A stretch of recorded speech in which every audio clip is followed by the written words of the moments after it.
Hi, this is Krishna Iyer with the Iyer Think Tank in Delaware Beach. Today is Sunday, April 12th.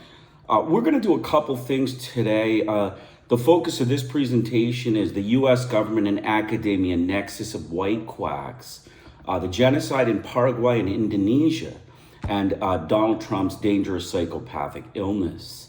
So we're going to just start with a little review of what we spoke about. Mental sickness is the key concept that describes the U.S. government's quacks.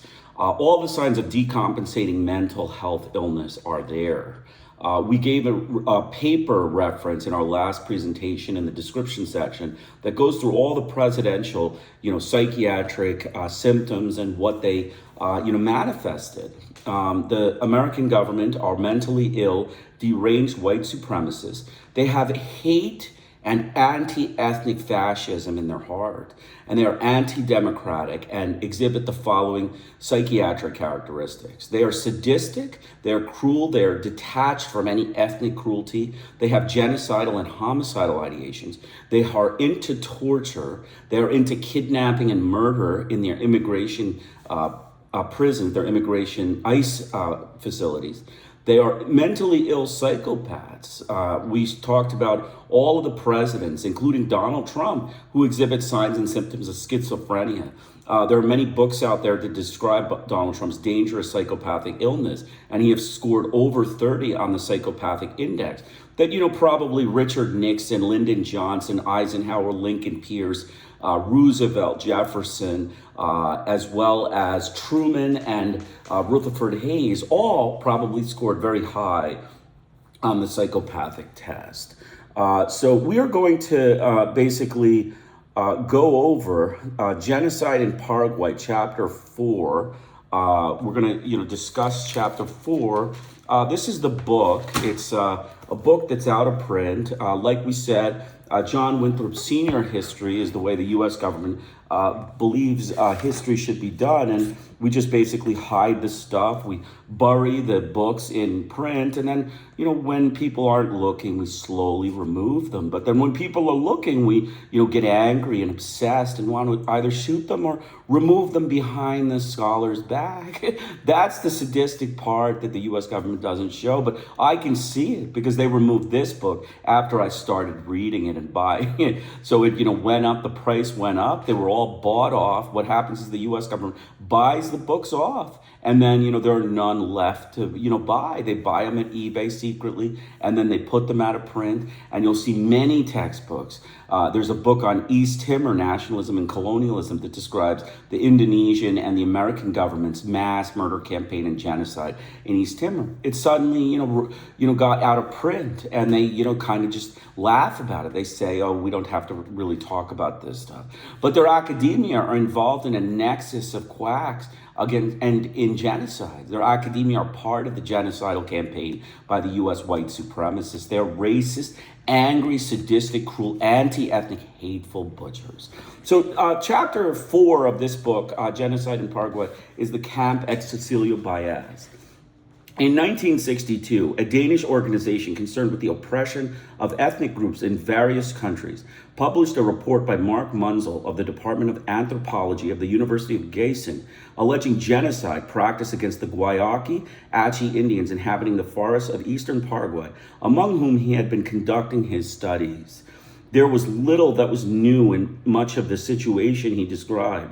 The Guayaki nomadic hunters and gatherers, thought to have numbered as many as 10,000 at the beginning of this century, have always been the prey of local manhunters who customarily slaughtered the adults and sold the children into slavery.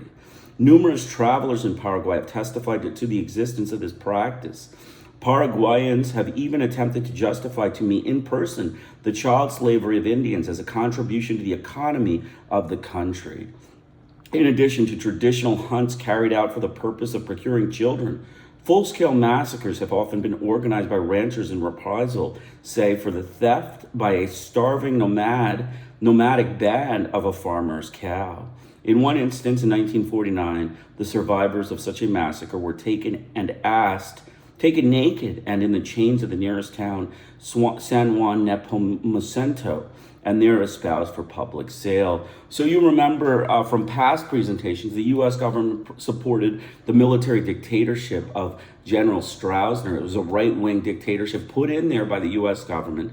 And, he mass murdered and committed a genocide. And American money, guns, and training were used for this, ruthless dictator to slaughter all of the Indians. So the American government is responsible for this genocide.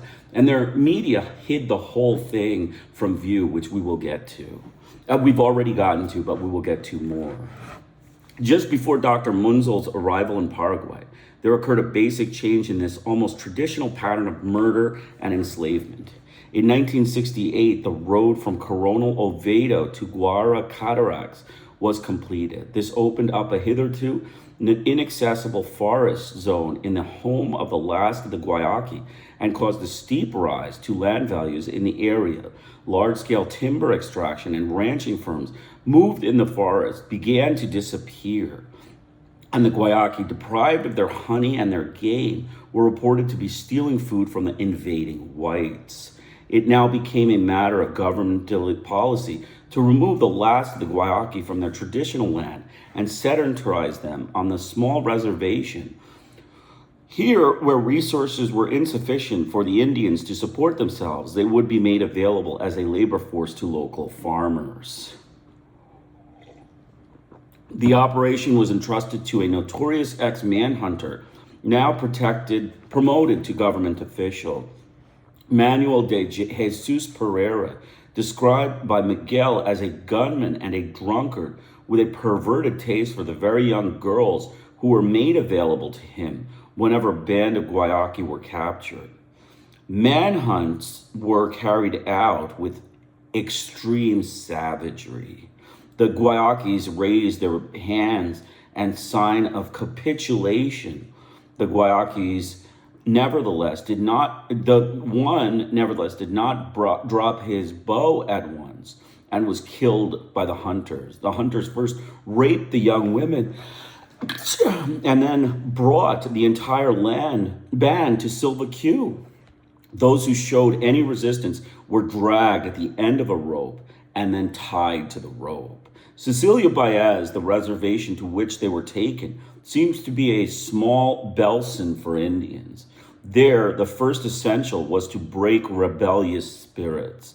Manuel Munzel speaks of a chief tortured by the application of burning substances to his chest, of Indians forced into wooden frame that does not allow the victims either to sit down or stand up, and so left in full the sunshine throughout the day, of another kicked by Pereira to the testicles until he lost consciousness.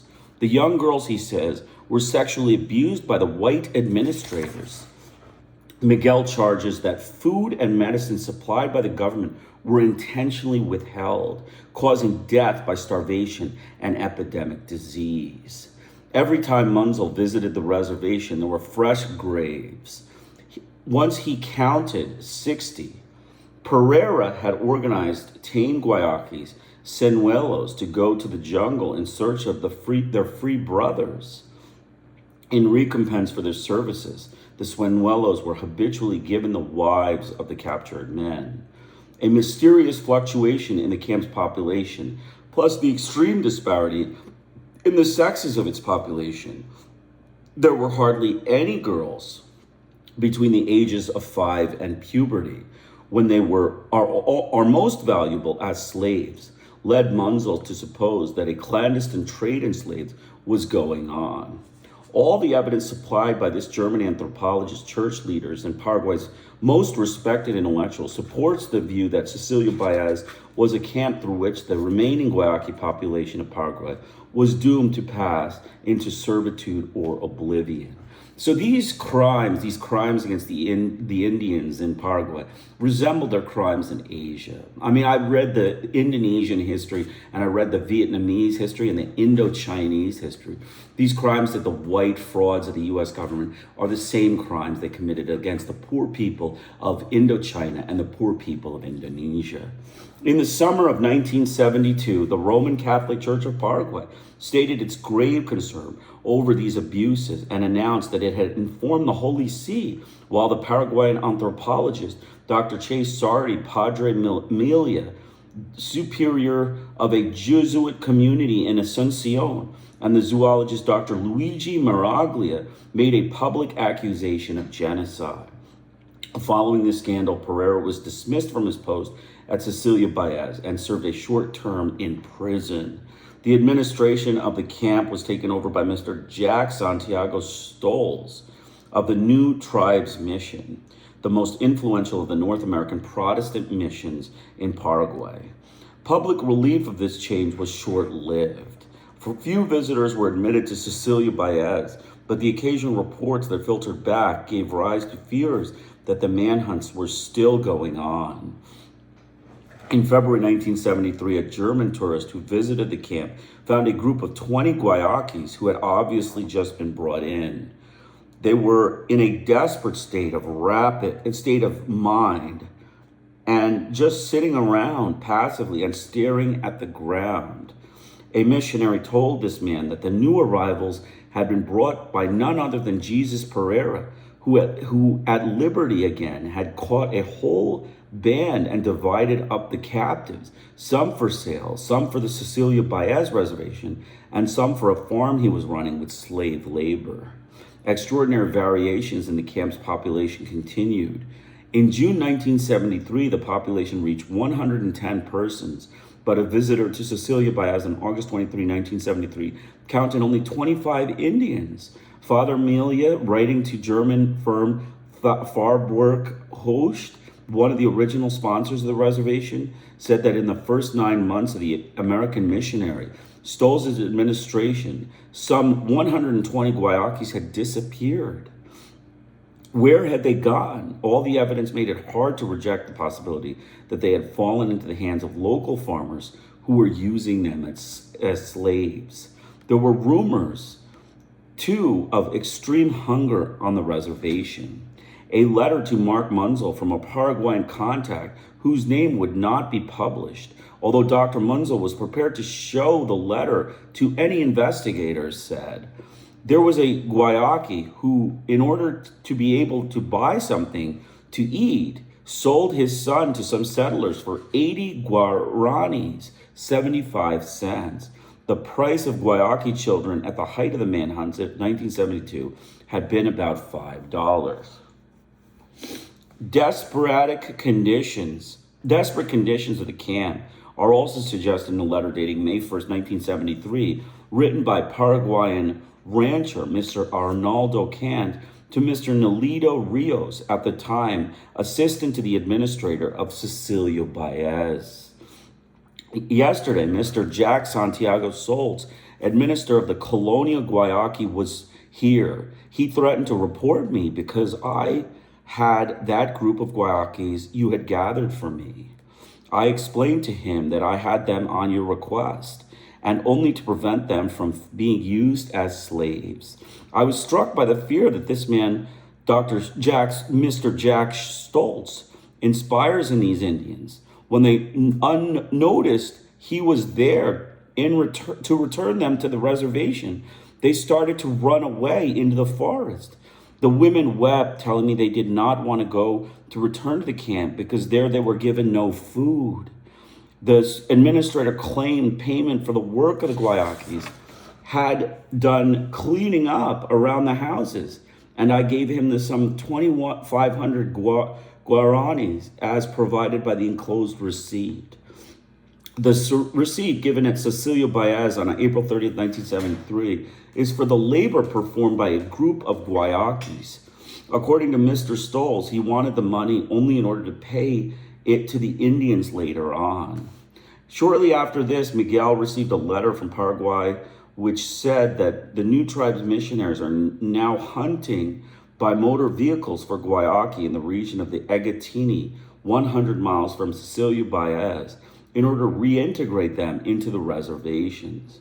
In March 1974, the International League for the Rights of Man, joined by the Inter-American Association for Democracy and Freedom, charged the government of Paraguay with complicity in the enslavement and genocide of the Guayaki Indians in violation of the United Nations Charter, the Genocide Convention, and Universal Declaration of Human Rights, for which the United States was also implicated. In a protest to the United Nations Secretary General, documented by four annexes, eyewitness accounts, and photographs, the organization alleged the following violations leading to the wholesale disappearance of a group of human beings. The Guayaki Achi ethnic group, enslavement, torture, and killing of Guayaki Indians in reservations in eastern Paraguay, withholding of food and medicine from them, resulting in their death by starvation and disease, massacre of their members outside the reservations by hunters and slave traders with the toleration and even encouragement of members of the government and with the aid of the armed forces, splitting up of families and selling into slavery of children, in particular girls for prostitution, and dental and destruction of Guayaki cultural traditions, including use of their language, traditional music, and religious practice. Genocidal practices in Paraguay were next attacked by Senator Abarek in the United States Senate, with which the support of 44 other senators, Abarek called for the cutting off of U.S. aid to Paraguay and other countries practicing comparable repression. He concluded his speech on Paraguay, a government which is bent on the mass extermination of part of its people does not deserve our aid any more than a convicted and professed killer deserves a welfare check. The attack by the senator was vigorously supported by churchmen and intellectuals in Paraguay. A letter published in the American paper La Tribuna said the Department of Missions of the Paraguayan Episcopal Conference has denounced and denounces, basing its denunciations on concrete data, which has been duly investigated, the existence of cases of genocide. It desires to be a sweeping investigation, especially into the situation of certain indigenous groups of Paraguay who are especially threatened in their ethnic survival. The letter was signed by MGR Alejo Allover, Bishop of the Chaco region, and by Padre Bartolomeu Melia of the Jesus Order. So you can see the U.S. government, the white frauds of the American government, they committed a genocide against these Indians because of their anti-ethnic fascist hate.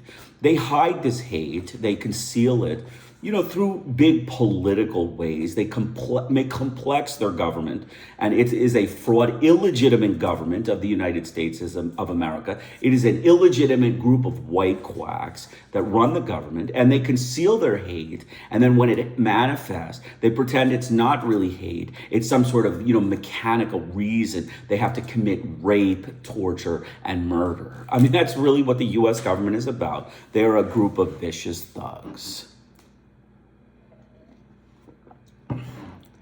To these protestations, the defense minister, General Marcia Samaniego, made his reply, stressing that there was no intention of destroying the Guayaki. He argued that, by definition, genocide was ruled out. Although there are victims and victimizer, there is not the third element necessary to establish the crime of genocide. That is intent. Therefore, as there is no intent, one cannot speak of genocide. In October 1974, Donald McMullen and I went to Paraguay for the Sunday Times in an attempt to discover the truth about Cecilio Baez. To be able to visit the camp, it was necessary to make a formal application to Colonel Infenzone, director of the Native Affairs Department responsible for the appointments of Jesus Pereira and Jack Stoltz. In due course, he was summoned into the colonel's presence. Colonel Infenzone was well aware that of the bad publicity Cecilio Baez had received in the international press, and he appeared reluctant to grant permission for a visit, basing this reluctance on the circumstances that a French couple who had visited the reservation had filmed Indians in the act of sexual intercourse. He dismissed all the charges that had been made as malicious inventions and described Cecilio Baez as a benevolent experiment, a haven where the Indian could take refuge from his persecutors, coming and going as he willed. A visit, he said, might be arranged but we would have to be accompanied by an official from his department. He would also require the permission of his superior, the minister. There followed a delay of several days while our application was under consideration, a delay which provided time for several interesting interviews. We spoke to Professor Chase Sardi, the leading authority on the Indians of Paraguay, who was of the opinion that the manhunts against the Guayaki were still being conducted with undiminished ferocity. The Bishop of Chaco region, Major MGR Alojo Ovalar, went further, making an attack on North American missionaries, who he said seemed indifferent to the spiritual, let alone material welfare of the primitive peoples among whom they work, subjecting them instead to commercial exploitation. As an example, he said that the missionaries had themselves set up as middlemen in the chase, compelling the Indians there, who lived by hunting and trapping, to sell their skins through the mission. Traders who attempted to deal directly with the Indians had actually been threatened with violence. These missionaries, said the bishop, are also implicated in the grave crimes of ethnocide. A North American missionary confirmed that good profits were made through the purchase of Indian handicrafts from the wild tribes in the north and their resale through the tame Macas under missionary control to the tourists of Asuncion. This missionary mentioned that it cost an average of $50,000 a year to keep a missionary in the field in Latin America, although few conversions were made. Visiting Caguazu in the waiting period, we happened to eat a meal in the cantina where an Indian boy of about 8 in attendance was pointed out to us as a slave. As soon as our permit came through, we set off for Cecilia Baez. Strangely, the official we had told would accompany us did not appear. The main town in the road was Coronel Oviedo, where, according to our Paraguayan informants, a number of adopted Guayaki children worked on outlying farms. Some were captives, others had been abandoned by their parents at the door of the nearest farmhouse when they could no longer be defended from the manhunters. 2 such waves had recently been taken to the United States, one by a Peace Corps member, the other by a visiting scientist. In the large forest area between Colonel Oviedo and Cecilia Baez, still designated the Guayaki National Park, not a single Indian remains. The camp of Cecilia Baez proved to be a clearing containing a dozen or so crudely built huts surrounding the missionary substance house. Mr. Stoltz, head of the mission, received us with evident suspicion. He had been radioed by Colonel Infanzon to expect us 3 days earlier, as our late arrival may have caught him off guard.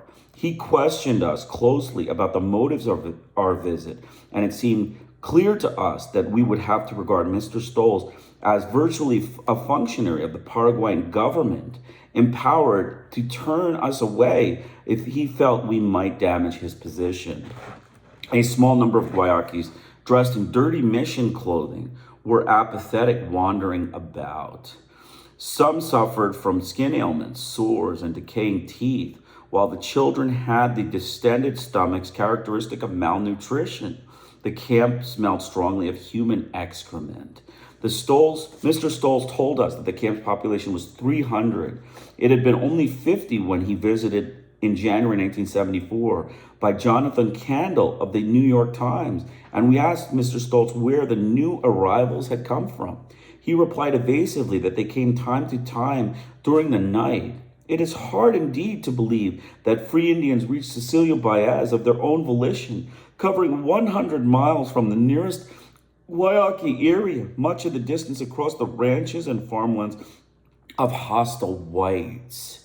Stoltz attempted to hide the fact that the Indians were still hunted and their children enslaved. It's the smart thing to own a Guayaki around here, he said. I guess it's a kind of status symbol. He informed us that most of the adult males at the camp were away working for farmers. They received 100 guaranis, about 85 cents a day. They have no sense of trade or money, he said. One of his colleagues, who had not been present when Stoltz gave us the facts, provided a different version. The farmers promised the Indians 200 guaranis a week, but usually fobbed them off with an old shirt or worn out pair of pants. The missionary made it clear that Stoltz had indeed been out on a recent Indian hunt because he said that the camp's administrator had been narrowly missed by an arrow. There are about 12 small huts in the immediate area of the mission house. These averaged some 15 feet square, and it was difficult to imagine how many, as many 300 Indians could have been shoved and sheltered in them. We saw about 35 guayakis in all, about half of them the possessors of skin of the extraordinary waxen whiteness for which the anthropologists have been able to offer no explanation. All of them were extremely mongoloid in appearance, and many could have passed for Eskimos. At a rough estimate, about 15 of these were mobile young women or mothers with babies. There were a half dozen boys between 8 and 12 years of age, and 2 young girls in this age bracket, all with distended stomachs and developed teeth suggestive of malnutrition. The rest of the visible population was made of adult males. About half the Indian adults were lying on the ground in their huts in what seemed a condition of total apathy, giving no evidence of the awareness of our presence as we came and went.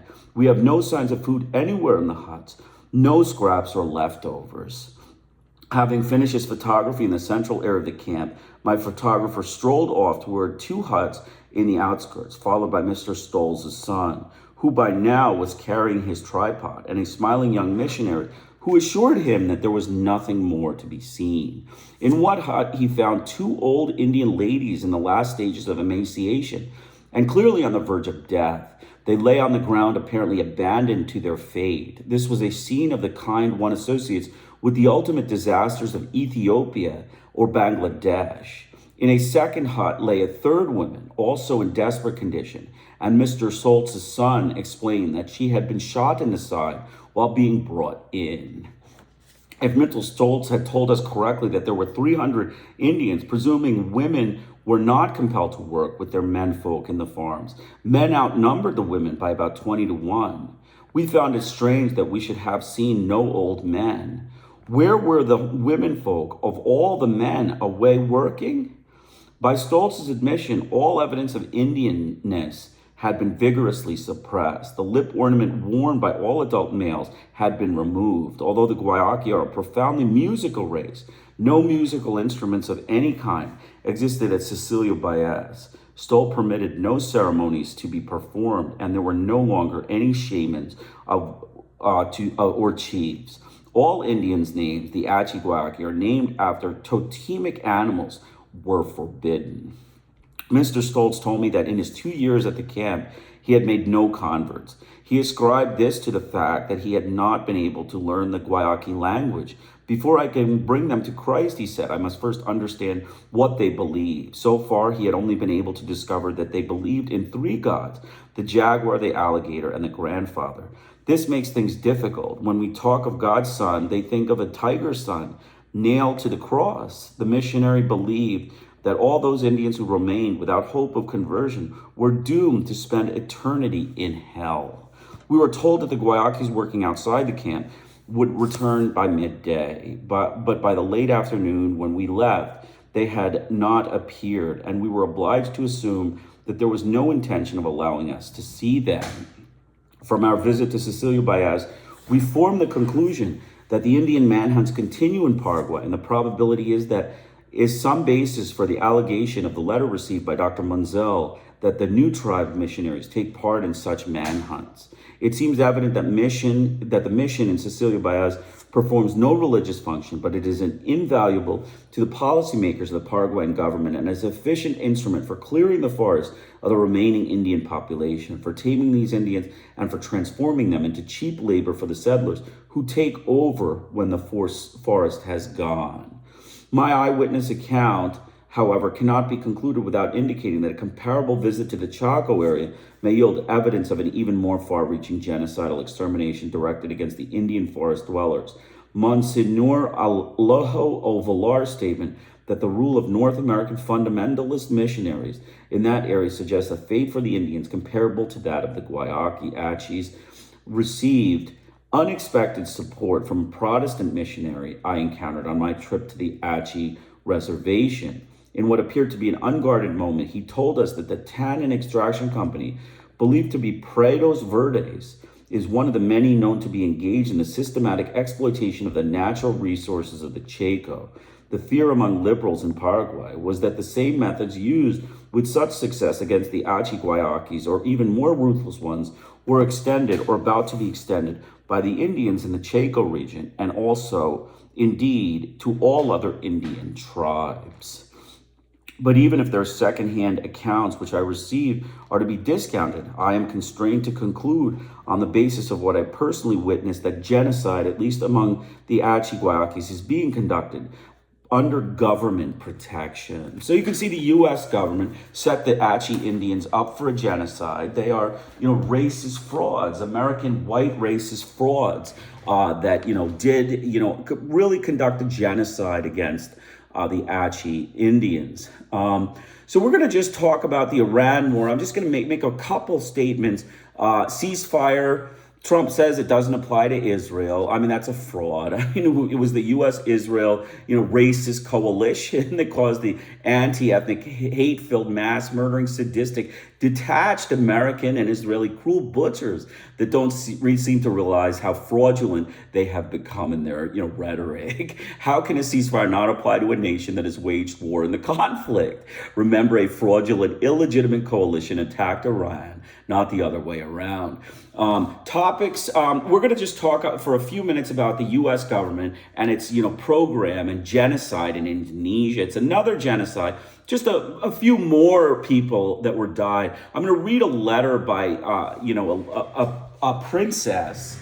Her name is Mrs. Suharto, and basically we're here.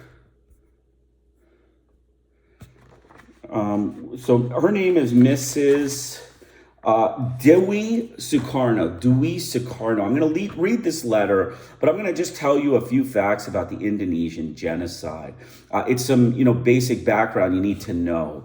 The U.S. government, Harvard University, Yale professor, Mr. Kingsman, and University of Michigan professor Guy Pauker, University of California at Berkeley, Ford Foundation, Rand Corporation, man named Guy Pauker, University of Michigan professor was Mr. Fifield, Russell Fifield, from the University of Michigan, University of California, Berkeley, the foundation grant from the UC Berkeley, the Ford Foundation, Rand Corporation, and Gary Pauker of Rand conspired in an Indonesian genocide against the people of Indonesia. There were up to 750,000 dead during the military coup by General Suharto. The genocide is very clearly instigated by Gary Pauker, as well as the white supremacist architects at Harvard and Yale. It is an example of the white savages of the American academia participating in a government white supremacist lynching of the Indonesian people. He made reference to cleansing and spilling blood in his recorded speeches. That's, Mr. Fifield, Russell Fifield, as well as Gary Pauker. They made reference to spilling blood and cleansing, ethnic cleansing, in their recorded speeches to the people of the world, the American public, as well as the Indonesian military. This is an example of the racist frauds of the U.S. government and their detached and cruel yet charming, in a sadistic way, ethnic and anti-ethnic hate-filled, mass-murdering, genocidal butchers. The Kennedy assassination is associated with this action. I am going to read about the Kennedy assassination later. But basically, on November 19th, 1963, the Kennedy assassination is cloaked in secrecy. It is rather ironic that an aid package to Sukarno of Indonesia was due to be renewed on November 22nd, 1963, 3 days after his assassination. The resultant non-renewal, as orchestrated by a coalition of white supremacist government, oil companies, and Harvard and Yale academia frauds makes me think that his assassination was to allow for the ruthless military dictatorships and American genocides in both South America, including Chile, Brazil, Argentina, and Colombia, against the ethnic populations there, as well as the ethnic Indonesian people. But of course, we will never know because all of Kennedy's assassination planning documents has been destroyed as Winthrop's History of New England replaced the Indian treaties. The New York Times has taught us about Indonesia and the South American genocides. So you can see it's all fraud. I mean, you might as well just, give up on, getting information. But there's a great book. There's a great book about it, and I'll just go through it. The suspicion that, that Kennedy was assassinated by the U.S. government, secretly, is alluded to by Malcolm Caldwell in his book on 10 years military terror in Indonesia, as well as Peter Dale Scott's books on the JFK assassination.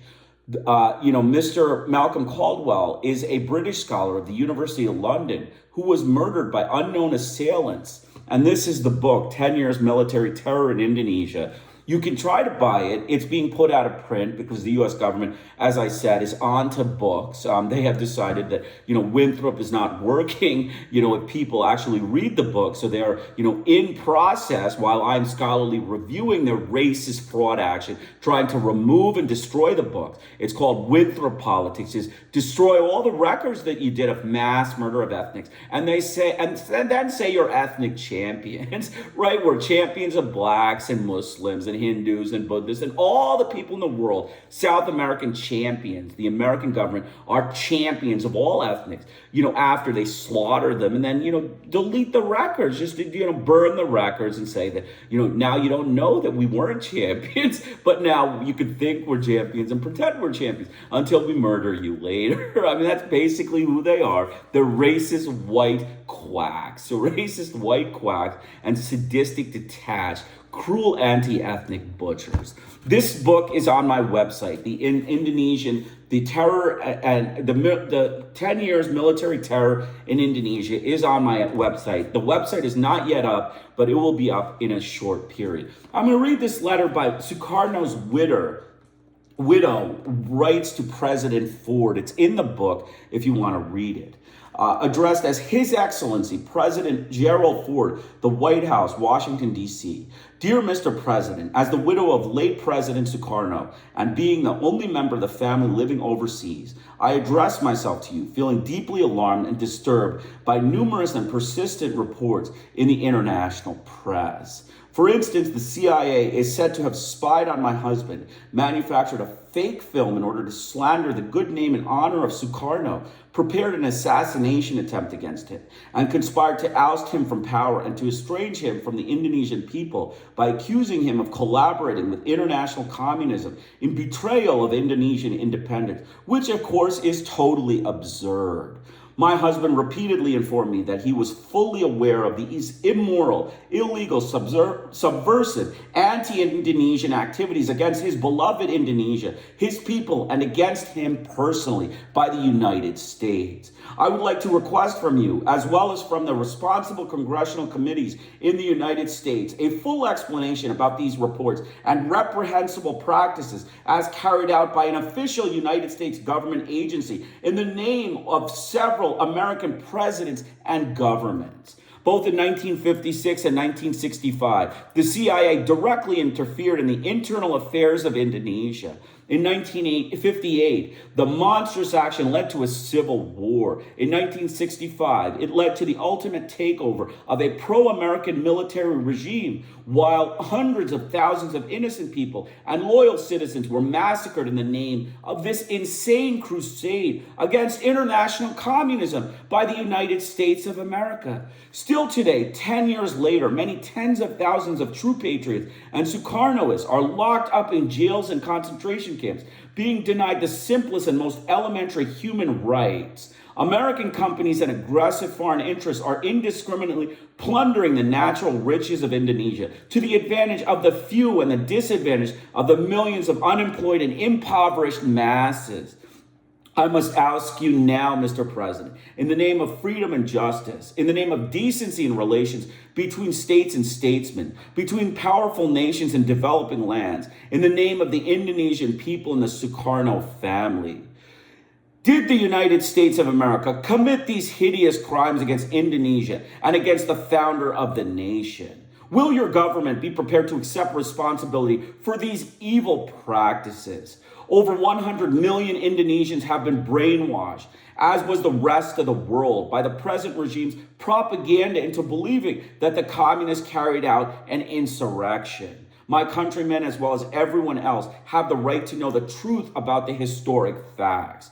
It will be the painful duty for America now to reveal the CIA involvement in Indonesia and release all information and documents relevant to who really initiated the terrifying bloodbath that led to the overthrow of the legal government and to the inhuman treatment of my husband, who was kept under house arrest for 3 years until his death. Most sincerely, R.S. Dewey Sukarno signed a letter addressed to President Ford. You can see the U.S. racist frauds of the American government, the racist mass murdering frauds that, hid this book, including this letter, in their, eBay denizens so that they could pretend that they're champions of the Indonesians, just like they were champions of the Indo-Chinese, the Indians in South America, the Hispanics in South America, and the blacks in Africa, as well as the Muslims all over the Middle East, the Persian Muslims. So, Americans are champions, ethnic, mass murdering, sadistic, cruel, detached, hateful, butchers, genocidal champions. They're champions in ethnic genocide. That's all the champion, the white frauds of the American government and academia are considered. The third thing we're going to do is The Dangerous Case of Donald Trump. I picked 2 pages. The title of it is Donald Trump's Trust Deficit is the Problem. It's a small book. I showed you the book before, Dangerous Case of Donald Trump. I'm going to just read 2 pages. We hear repeatedly that Trump is a manager like chaos. I asked a deputy White House counsel under Obama, a decorated former officer in Iraq and former White House counsel to President Obama, how such a management style impacts trust. Trump explicitly or implicitly manages the situation, so it's never possible for his advisors to know where they stand, he said. It's the opposite of what you want in a high-functioning organization. Trump's anxious sides must know just how easy it is to fail his loyalty test or to be the fall guy if a scapegoat is needed. When publicly they may defend him, it is clear to his reporters that White House staffers are leaking information constantly. The leaks only exacerbate Trump's mistrust, perpetuating a vicious cycle. His failure to trust or to inspire trust is even more dangerous on a global scale. He sees alliances such as NATO as suspect until he changes his mind. He sees trade agreements such as NAFTA as ripping off America until he changes his mind 3 or 4 times in the same week. This is because Trump's worldview is that we live in a snake pit where everybody is out for themselves, observes the former White House counsel.